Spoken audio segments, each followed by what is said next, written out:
right, we are back. Another video from me.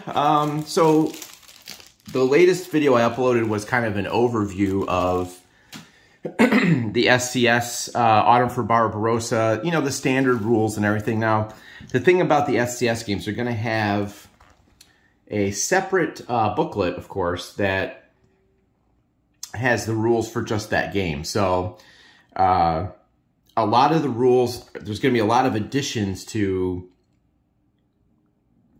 SCS inside, you know, the individual game that you're playing. Rostov 41 has it, etc. So Autumn for Barbarossa has a curious little thing here. This is just outside of Krasnoye. We're going to be showing you some airstrikes, air power, which is not covered in, you know, I always love to do the air power part. It's not covered in the standard, you know, rules for SCS, the 1.8. You have to have the specific game one. Now here, a couple of things just to point out real quick. Autumn for Barbarossa does use two terrain effects tables. There's a Soviet and a German. The Soviets, of course, had wider tracks on their tanks. So you'll see that they can actually go through swamp at just 4. Here it takes all for the Germans. You know, it's mainly the heavier and the dense movement that's going to cost the Germans more, I believe.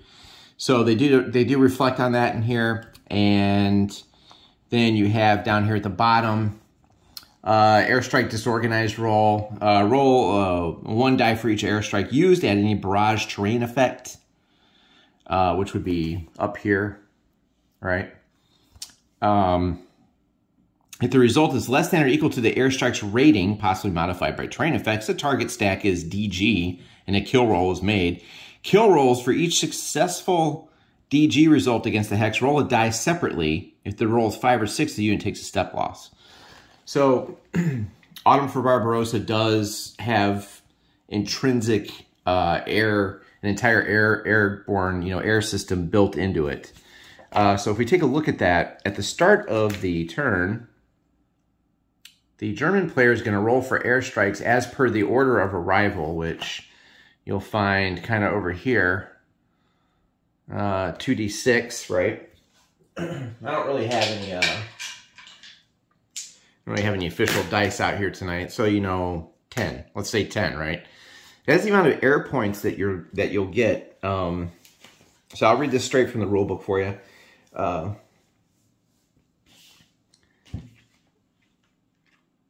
It's the number of airstrikes, okay? Each airstrike can be used only once. Airstrikes have an airstrike rating on their counter. An airstrike can only be used once in a game turn. The Germans can use them in either their movement or exploitation phases, which is nice. The Soviets can only do so in their movement phase. Unused airstrikes cannot be saved. A given target hex can be hit by any number of airstrikes, which is kind of crazy, right? But all must be identified before resolving the first of them. So once you determine the number that you get here, I'm going to show you how you can do a thing called an airstrike breakdown, where you can split up your airstrikes into airstrike breakdowns, and the Germans get 6 of those and the Soviets get 4. And the moment you roll, you can opt to break down any of them up to the number of available airstrike breakdowns. Each regular airstrike can be broken down into 2 airstrike breakdowns. And basically the only purpose is like be able to strike more target hexes than the regular airstrikes available. So you cannot be used, the breakdowns can't be used in a hex being hit by other airstrikes, regular or breakdown. So you do have to keep track of the difference between both of those. All right, so I rolled 10, okay? So you'll want to get your little airstrike counters there. There's 4. You can only grab what's available. 8. All right, so then we need, let me make sure I only get the Germans here. All right, through the miracle of filming, I've jumped ahead. So 10 airstrikes, each one at a value of 4. Now, if I wanted to, let's see, the Germans get 6 breakdowns. I mean, So just for this purpose, we'll just say, you know, I'm only doing, you know, like one hex. You know, we're not going to be bombing. If I had the whole map out, right, I probably want to, I just don't see myself using more than 10 of these, but I don't know. I haven't really set the game, all the counters out yet. Maybe I do need more than 10, but 10 is a lot. So, I mean, you could break that down and you would say, I want to break this down, and then you would take a breakdown and another breakdown. So you would do something like that. So it's a little bit weaker, but you could spread out and hit more hexes. So there's kind of an example of how that worked. The German player could do that 6 times, the Soviet player 4 times.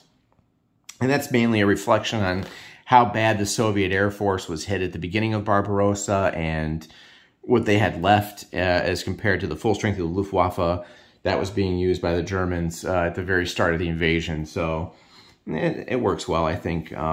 It's probably locked in by game. I haven't checked Rostov 41 yet. And it's an identical procedure. So, all right, so let's not break down. Let's just kind of get that out and move this in. So we have 10 airstrikes.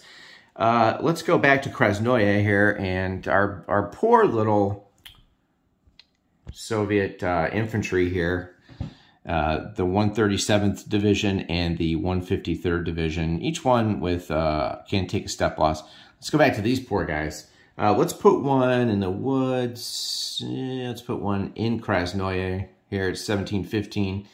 And let's see how this pans out, okay? So this video is probably going to be pretty short today, but I just wanted to show you that SCS can get as easy or complicated depending on the subject matter is what I'm looking for, I guess. You know, so each individual game is going to change how you play, you know, how SCS is played a little bit. Okay, so let's just take one. We'll only do like a couple here. We have 10 of these, but all right. All right, hold on. Let's go Tweezerphonic here. This video should be in 4K, I think, if I did this right. I don't know. Okay, so let's hit the city. Bam. Okay. If we want to be super dramatic. All right, so we're going to hit the city itself, and let's just take a look at how this is done. I've got a shadow coming in. I really need to get my lighting overhead. And that's just going to move the shadow, isn't it? Okay, well, as you can see, I'm not prepared for my big comeback here. I've obviously forgotten how to shoot video. All right, so this target is in a village. I'm going to shift those over a little bit so you can see that this is a village here, not a city, as opposed to a city is going to look something like this, right? Like Orsha with 2 victory points. This is a village. So I'm just going to move the counters off a little bit. I'm going to have to shift that light. That's going to get on my nerves. So I'm going to move them off of here so you can see the airstrike here. So basically the modification on a village is air power. We need to take a look at that. Let me find it real quick. I don't think there's any modification taking a look at this, right? It looks like there's nothing. All right. Add any barrage terrain effect. Add any. All right. Oh, I see. Okay. Add any barrage terrain effect. So what is the...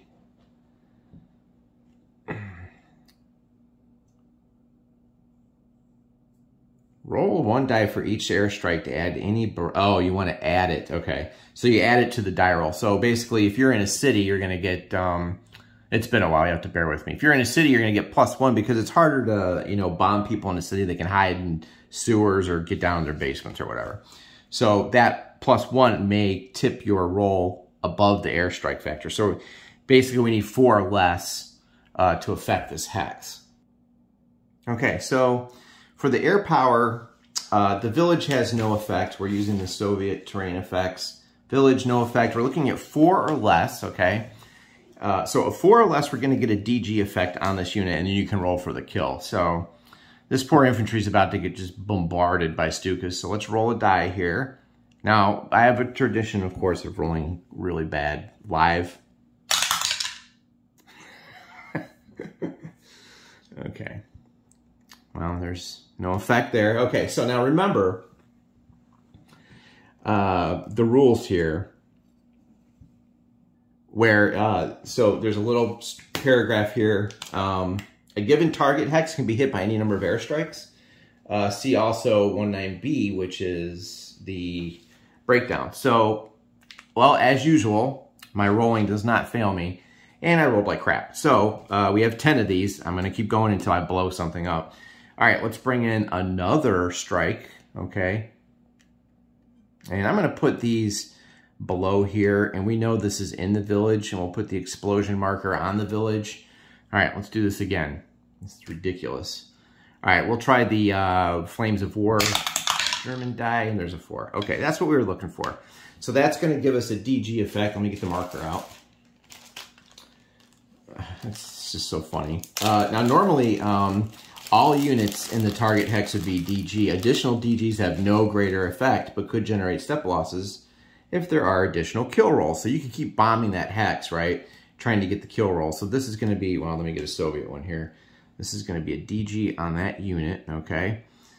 So very successful airstrike. And this is what I love about SCS is, even though the complexity is low, this is good stuff because you want some sort of air power simulation. I don't like games where it's just kind of like abstracted, and more to say like where you just allocate a point and it adds like to combat. I like this. I like to have the plane strike the freaking hex. Let's go. Let's do this. All right, so once you do that, you roll 1 die as a kill roll against each unit in the hex. So if the whole stack will be DG, then you got to make a kill roll for each one in there. On a 5 or 6, take a step loss against that unit. There's no effect on a 1 through 4. Roll for each unit in the hex separately for every successful DG. So let's see if we can get a step loss here. And we do not. Okay, so very nice. But not enough for Der Fuhrer. We're going to hit that hex again. And we have used 2 of the 10. Man, I rolled really... The amount of airstrikes they get on turn 1 is sick. So the Germans are just going to be blasting. And they get this, I mean, you can tell it's early war, right? They get this, you're looking at 2d6, 2d6, 6, 2d2, 2d2, 2, all the way down to turn 7.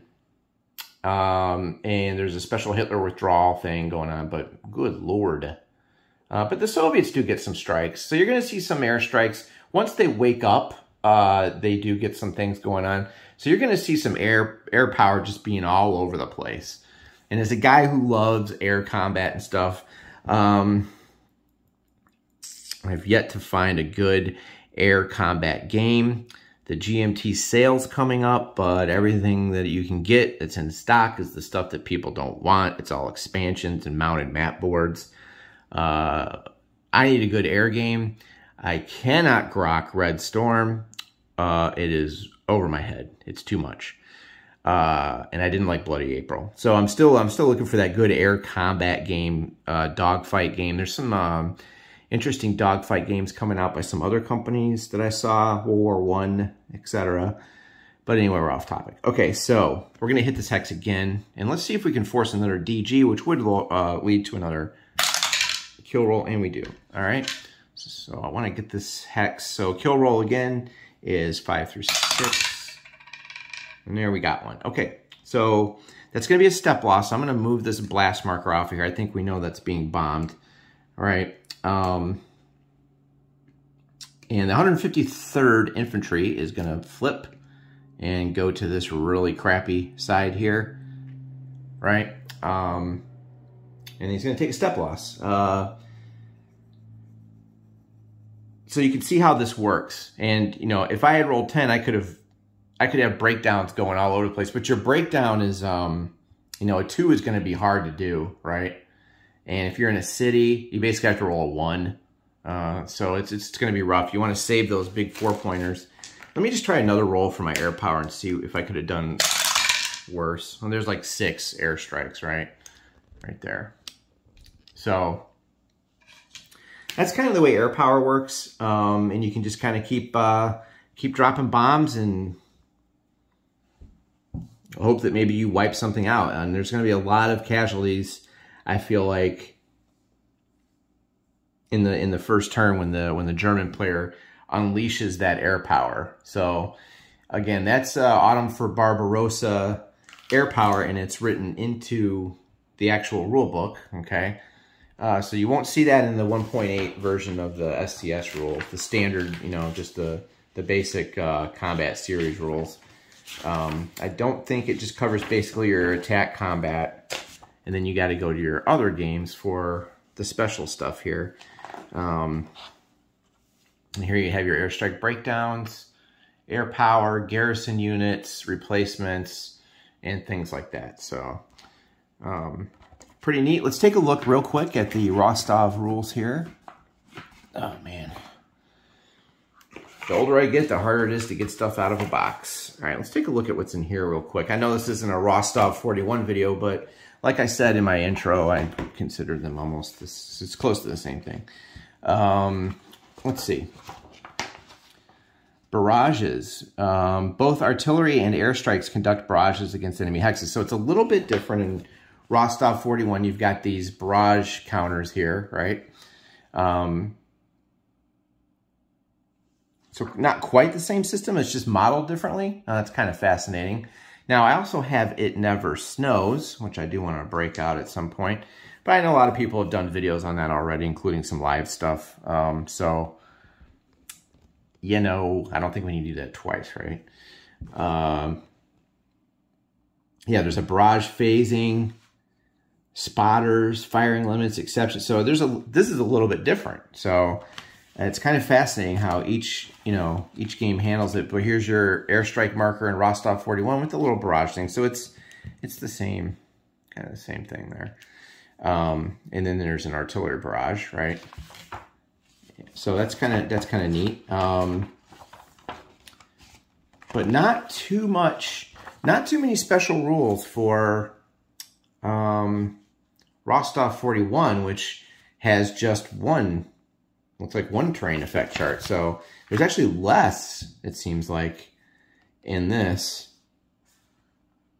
than Autumn for Barbarossa. So it seems like Autumn for Barbarossa would be the way to go if you want something with a little bit more added things to it. Yeah, that's interesting. The last step of any unit cannot be eliminated as a result of a barrage. That's interesting. Is that rule in here? Because I'm wondering, can I just keep bombing a hex till I blow that unit out? Let's see.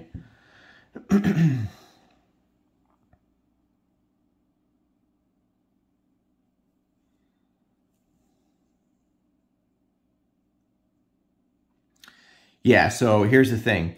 Just to point out on my video that I just did, I kind of cheated. A given target hex can be hit by any number of strikes, but they all must be identified before resolving the first one. So I did kind of cheat. I didn't pay attention to the wording there. I forgot to tell you guys that. So I would have to say, I'm going to hit this hex 3 times, right? And then I'm going to hit this hex once. You can't do what I did, whereas, oh, I failed, let's throw another one on it. So I should clarify that really quickly. I did that a little bit wrong, where I was just trying to show how the procedure worked, but you should identify all the airstrikes that you're going to do beforehand, not roll and, oh, darn, I missed, and then put another one on there. Okay, so just to clarify that. So we'll say we use 3 here, then we're going to put 1 on this guy in the woods. And the woods is that heavy or light? That is light. So again, looking at this, there's no shift, right, for barrage. So this would be your standard roll on that target, and there's a 2. So this would DG that unit right there, and then we go for the kill roll, which we got with a 6. So this unit's going to be flipped, take a step loss, and they're actually, both of these hexes are DG'd. So that was actually pretty successful. And then we still have, let's see, that how many is that? That's 4. We still have 6 of those to go. But now I'd have to use them against a different hex because I allocated ahead of time. So, all right, just to clarify that.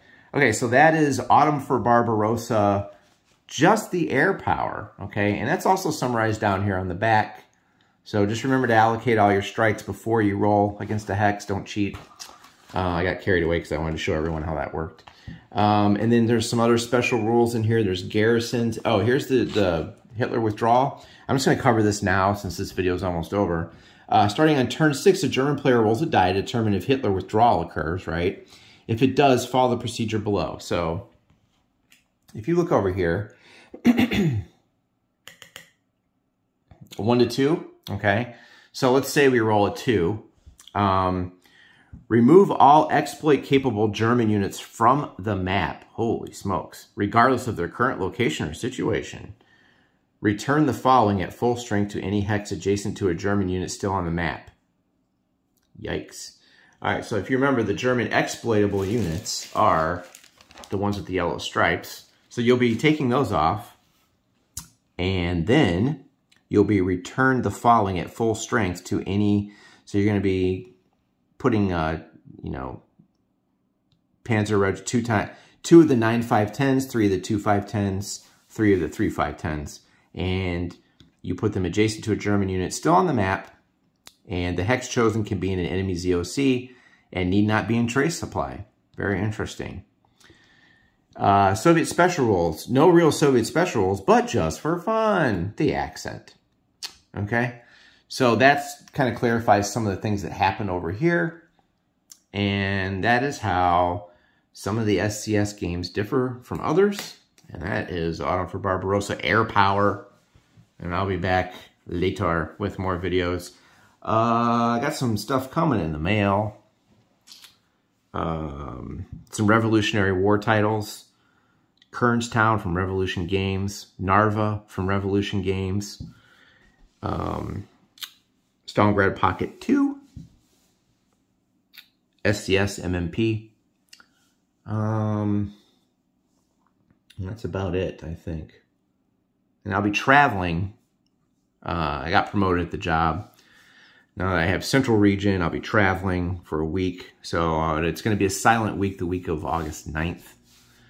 And there's going to be some bayonets and tomahawks on my Instagram. So you'll want to go to my Instagram and follow that for more board game shots. All right, this is Gamer Hudson signing out. Hope you enjoyed the video. Bye. Oh, since it's Saturday, I'll leave you with some meatloaf all revved up because I got all revved up. I got no place to go. We're just doing war games. All right, talk to you later.